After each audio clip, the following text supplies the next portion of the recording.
Acho que uma pergunta que muitos de nós já fizeram, mas raramente ousando responder abertamente é: até que ponto as mulheres são responsáveis pelo feminismo? A resposta, creio eu, é integral. É justo afirmar que o feminismo só se consolida quando a maioria das mulheres de uma dada cultura o aceita e o abraça. Quando o Southern Poverty Law Center, SPLC, classificou sites de ativistas pelos direitos dos homens, MRA, como grupos de ódio, logo em seguida foi publicado no A Voice for Men um boletim sobre um ativista do movimento dos direitos dos homens que ameaçava se suicidar. O caso foi imediatamente comentado por várias feministas no Twitter, e a expressão grupo de ódio passou a ser repetida acriticamente pelas seguidoras do feminismo, como se fosse uma verdade absoluta. Lembro-me especialmente de um tweet em que uma feminista escreveu, perplexa: o MRA, um grupo de ódio, segundo o parêntese é dela, está tentando impedir que um dos seus se mate. Estou confusa. Esse é um exemplo clássico do que chamo de slogan feminino. A linguagem é fornecida pronta pelo Estado ou por instituições alinhadas. A palavra da moda é ditada. E as feministas a adotam imediatamente na esperança de suprimir qualquer dissidência. Nesta sociedade, liberdade de expressão já é tratada como sinônimo de intolerância, discurso de ódio ou até crime de pensamento orwelliano. Aliás, foi Orwell quem disse melhor: eram as mulheres as mais fanáticas aderentes do partido, as que mais facilmente engoliam slogans, as espiãs amadoras e as farejadoras de heresia. A ortodoxia atual é o diálogo rigidamente delimitado pela narrativa feminista e progressista. Ela define o que pode ou não ser criticado.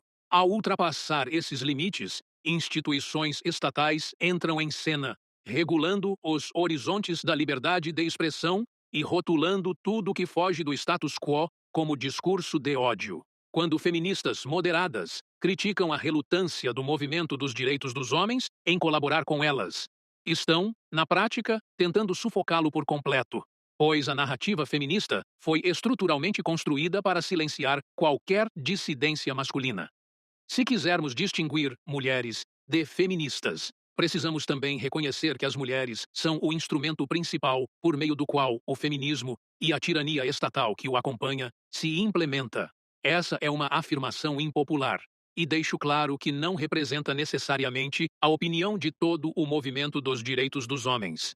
Ainda assim, na minha visão, as mulheres, como grupo, possuem uma mentalidade inerentemente compatível com o feminismo. O fato do feminismo moderno ter surgido no Ocidente e, ao ser exportado para a Ásia e Índia, ter seguido exatamente as mesmas fases, com aceitação rápida e quase ubíqua pelas mulheres locais, fala por si só.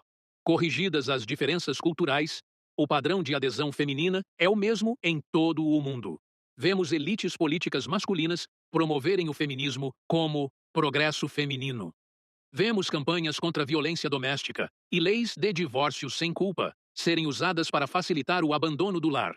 Vemos homens serem retratados como inerentemente violentos, narrativa que as mulheres adoram, pois psicologicamente justifica a fraude, o roubo e a violência que muitas estão prestes a praticar contra homens com o respaldo do novo poder estatal. Em seguida, destroem sistematicamente a paternidade, a família e, por extensão, a própria nação.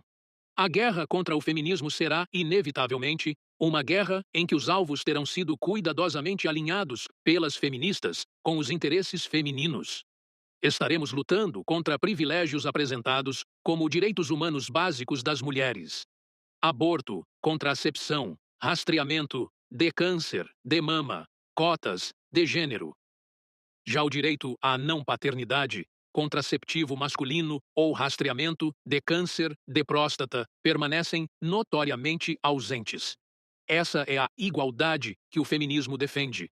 Se direitos humanos são inatos e invioláveis, então conceder a um grupo biológico determinados privilégios sem oferecer aos homens direitos de qualidade equivalente é discriminação aberta contra os homens por sua biologia, exatamente o tipo de discriminação que o feminismo diz combater. Tudo se resume a um ponto simples: a prioridade máxima e absoluta das mulheres é a própria segurança.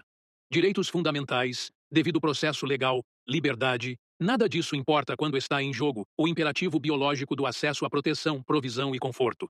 Porque segurança é a diretiva biológica feminina primordial. A maioria das mulheres simplesmente não se importa com uma sociedade livre. Liberdade é invenção masculina, construída, defendida e paga com sangue por homens ao longo da história. Encontre-me uma mulher que entenda que, por mais horrível que seja o estupro, certas leis de proteção à vítima retiram dos homens o devido processo legal. E depois, encontre-me grupos grandes de mulheres lutando para corrigir isso em nome da justiça para os homens. Não vai ser difícil. Não me incomoda que mulheres queiram estar seguras. Todo mundo quer. O problema é que elas são obcecadas pela própria segurança, mas completamente avessas a obtê-la sem violar a liberdade alheia. Quanto às compulsões biológicas, não me interessam como atenuante. Os homens também têm impulsos biológicos fortes, mas a imensa maioria não sai por aí, estuprando para passar seus genes. Já quando o impulso feminino de segurança e provisão não é satisfeito, todo o poder do Estado é mobilizado para extraí-lo à força dos homens, muitas vezes sob ameaça de prisão.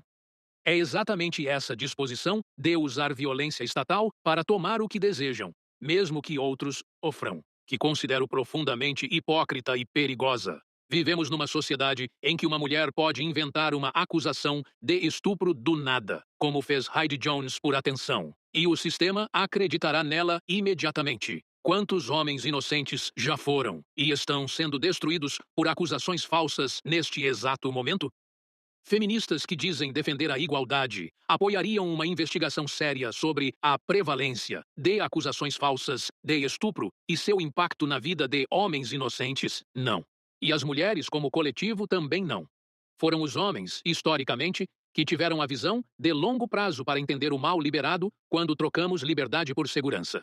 Os mais ferrenhos opositores das legislações como o Patriot Act foram homens, e não por ignorarem o risco terrorista, mas porque nenhuma quantidade de segurança justifica viver sem liberdade. O risco de um estuprador ou terrorista escapar é ínfimo comparado ao perigo de uma sociedade sem devido processo rigoroso. Stalin, Mao e Lenin também não tinham devido processo. E dezenas de milhões morreram. Aposto que as mulheres se sentiam muito seguras nos gulags. Pelo menos não havia violência doméstica, né? O universo de proteção feminina existe dentro de uma bolha de autoabsorção que raramente vai além de 5 metros de suas próprias preocupações. Pode me chamar de generalizar o quanto quiser, mas os fatos estão aí.